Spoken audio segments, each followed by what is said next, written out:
YSR 9 news కి స్వాగతం. దేశంలో ఎక్కడా లేని సరుకు ఏపీలో ఉందట. అదే పవన్ కళ్యాణ్ జనసేన పార్టీ పెట్టి 10 ఏళ్లు దాటుతున్నా ఒక్కసారి కూడా గెలవని పవన్ మాటలు చూసి ప్రధాని మోదీ కూడా అవాక్కయ్యారట.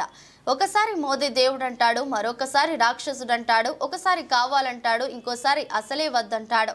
एक नेताजी के पुराने ढेर सारे वीडियो बाजार में घूम रहे हैं और उनके एक विचार से दूसरा विचार कितना कॉन्ट्राडिक्टरी है. नरेंद्र मोदी गाరు प्रधानमंत्री गाరు पवन कल्याण मर्चिपोयाరు. మీరు దేశానికి ప్రధానమంత్రి అయితే अच्छे दिन आ जाएगा. किधर है वो अच्छे दिन? अभी तक नहीं दिखा. ఆంధ్ర ఎంపీలని ఢిల్లీలో నిజంగా మాట్లాడతారు, మనల్ని కుక్కలతో పోలుస్తారు. ఇదే మనకి ఇచ్చే జాతి గౌరవం. ఆంధ్రులు ద్రోహుల, పాలకులు చేసిన తప్పులకి ప్రజల శిక్ష ప్రజలక.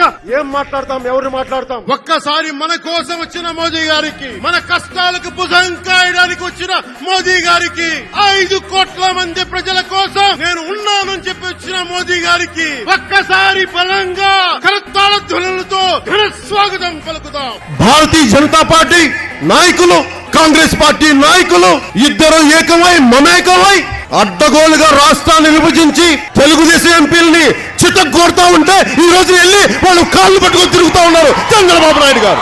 ఏం మాట్లాడతాం వీళ్ళ గురించి? పౌరుషం లేదా మీకు? ఆత్మ గౌరవం లేదా? సిగ్గు లేదా? శరం లేదా? ఏం లేదు మీకు?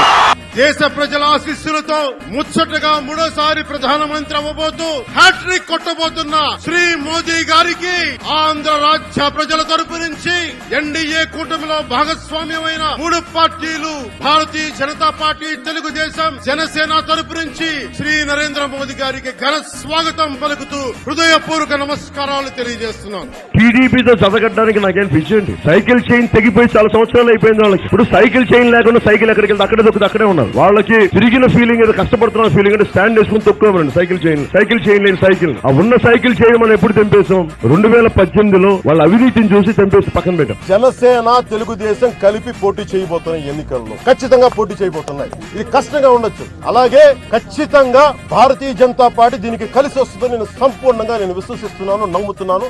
అదే జరుగుతుంది. టీడీపీ వాళ్ళు ఏమంటారు? వాళ్ళకి 10 సీట్లు 15 సీట్లు పడేస్తే వాళ్ళు తిరుగుతారండి. పవన్ కళ్యాణ్ జనసేన సైనికులు మనల్ని కించపరిచింది. అది ఏమీ ఆశించకుండా సహాయం చేస్తే వాళ్ళకి వాళ్ళ కుక్క బిస్కెట్లు పడేసి 15 సీట్లు పడేసి ఇది వాళ్ళ అన్న మాటలు. బాధ కలగదా మనకి? కోపం రాదా మనకి? వస్తుంది. పొత్తులో భాగంగా నేను 24 స్థానాలు తీసుకున్నా. ఇంతేనా అంటున్నారు? 24ఏనా? ఇంతేనా? మనోళ్ళు కాదు, అవతలి వాళ్ళు. వాళ్ళకి తెలియట్లా. బలి చక్రవర్తి కూడా వామనుణ్ణి చూసి ఇంతేనా అన్నాడు. అంకెలు లెక్క పెట్టదని చెప్పండి ఎవరిని. अब लोग एक साथ देखते होगा, अरे ये आदमी इतना हमें मूर्ख बनाता था, हमारी आंख में धूल झोंकता.